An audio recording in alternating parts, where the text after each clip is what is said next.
90 साल बाद भी कायम है देविका का एक रिकॉर्ड। कोस्टार के साथ भागीं, बोल्ड इतनी थीं कि पति के पास लौटने के लिए रची कई शर्तें। हिंदी सिनेमा की फर्स्ट लेडी और ड्रैगन लेडी कही जाने वाली देविका रानी। आज इनकी 29वीं डेथ एनिवर्सरी है। 29 साल पहले 9 मार्च 1995 को देविका का 85 साल की उम्र में निधन हो गया था। ये उस दौर में फिल्मों में आईं जब महज तवाइफे ही फिल्मों में महिलाओं की खानापूर्ति किया करती थीं। समाज के खिलाफ देविका ने न सिर्फ इंडस्ट्री में जगह बनाई बल्कि पहली फीमेल सुपरस्टार भी कहलाईं। बोल्ड इतनी थीं कि खुलेआम शराब, सिगरेट का सेवन किया करती थीं। इन्होंने 1933 की फिल्म कर्मा में 4 मिनट लंबा किसिंग सीन दिया था। सबसे लंबे किसिंग सीन का ये रिकॉर्ड आज भी कायम है।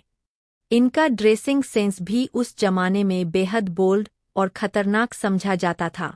विदेश में भारतीय सिनेमा को पहचान दिलाने का क्रेडिट भी इन्हीं को दिया जाता है।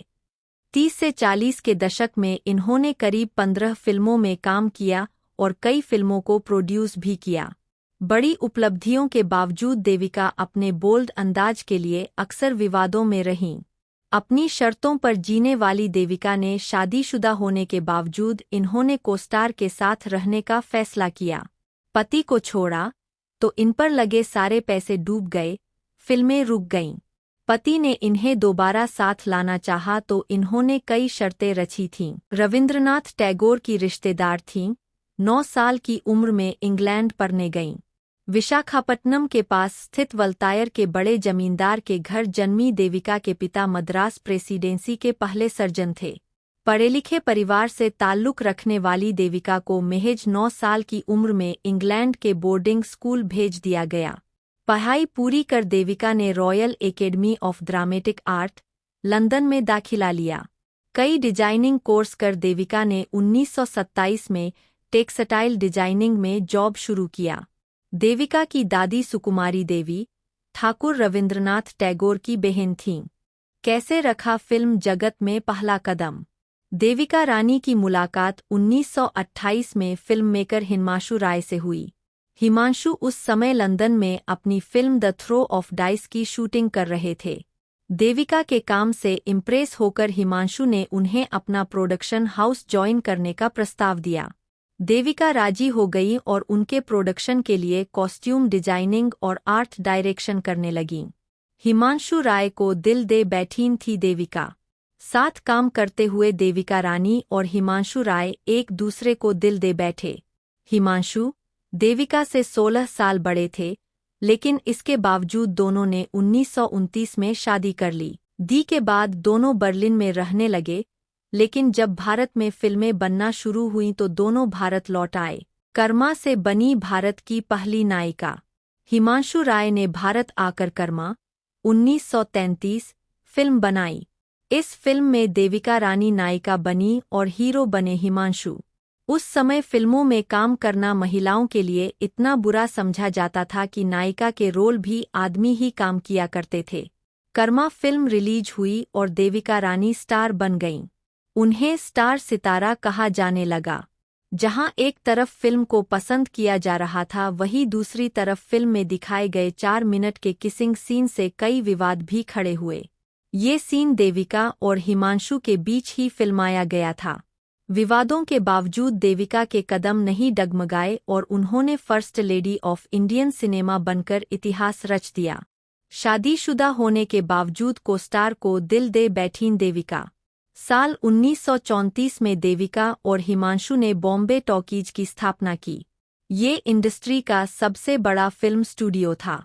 जवानी की हवा 1935 के बाद हिमांशु ने देविका रानी और नजमुल हसन को लेकर दूसरी फिल्म जीवन नया शुरू की। लेकिन जैसे ही देविका और नज्म के बीच नज़दीकियां बढ़ने लगीं तो हिमांशु ने फिल्म रोक दी। देविका नज्म के साथ चली गई और फिल्म रुक गई। फिल्म रुकने से हिमांशु के पैसे डूब गए।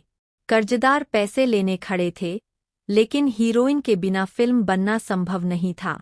शशधर मुखर्जी, जो उस समय प्रोडक्शन के साउंड इंजीनियर थे, ने देविका को समझाया और सुलह करने के लिए वापस बुला लिया। देविका शशधर को भाई मानती थीं, तो बात काट नहीं सकीं। उस समय तलाक को कानूनी दर्जा नहीं मिला था और पति को छोड़कर रहने वाली महिलाओं को ठीक नहीं समझा जाता था। पति के पास लौटने के लिए रची खास शर्त। हिमांशु के पास लौटने के लिए देविका ने शर्त रची कि उन्हें हर फिल्म में काम करने के लिए फीस मिलेगी, लेकिन घर का पूरा खर्च अकेले हिमांशु उठाएंगे। बॉम्बे टॉकीज दिवालिया होने की कगार पर थी। फिल्म रुकने से कर्ज में डूबे हिमांशु देविका की सारी शर्तें मान गए। समाज को दिखाने के लिए दोनों साथ तो रहे, लेकिन दोनों के बीच काम के अलावा कोई रिश्ता नहीं बचा था। जीवन नैया से नजमुल हसन को हटाकर अशोक कुमार को लिया गया, जो उस समय लेबोरेटरी असिस्टेंट थे। देविका अशोक कुमार की जोड़ी दूसरी बार अछूत कन्या में साथ दिखी। ये फिल्म हिंदी सिनेमा के लिए बेंचमार्क साबित हुई। अछूत कन्या को ही भारत में छुआछूत के खिलाफ आंदोलन की जमीन तैयार करने वाली फिल्म माना जाता है। तीसरी बार दोनों जीवन प्रभात में साथ आए, जिसमें अशोक कुमार से ज्यादा देविका को तारीफें मिलीं। साल 1949 में हिमांशु राय के निधन के बाद देविका ने बॉम्बे टॉकीज की जिम्मेदारी शशधर मुखर्जी के साथ ली। इसके बाद उन्होंने अनजान, किस्मत जैसी हिट फिल्में प्रोड्यूस कीं। दिलीप कुमार को दिलाई इंडस्ट्री में जगह। साल 1944 में देविका रानी ने बॉम्बे टॉकीज में काम करने वाले दिलीप कुमार को ज्वार भाटा फिल्म में काम दिया। वो देविका ही थीं जिन्होंने यूसुफ खान को दिलीप कुमार नाम दिया। कुछ ही सालों में अशोक कुमार और शशधर मुखर्जी ने देविका से अलग होकर अपना नया प्रोडक्शन हाउस फिल्मिस्तान बना लिया। इंडस्ट्री का सपोर्ट न मिलने पर देविका ने इंडस्ट्री छोड़ दी। दूसरी शादी कर चली गई इंडस्ट्री से दूर। इंडस्ट्री छोड़ने के बाद देविका ने रशियन पेंटर स्वेतोस्लाव रोरिच से शादी कर ली। दोनों मनाली में आम जिंदगी जीने लगे। साल 1958 में देविका को पद्मश्री मिला। 1969 में देविका दादा साहेब फाल्के अवार्ड जीतने वाली पहली भारतीय बनी।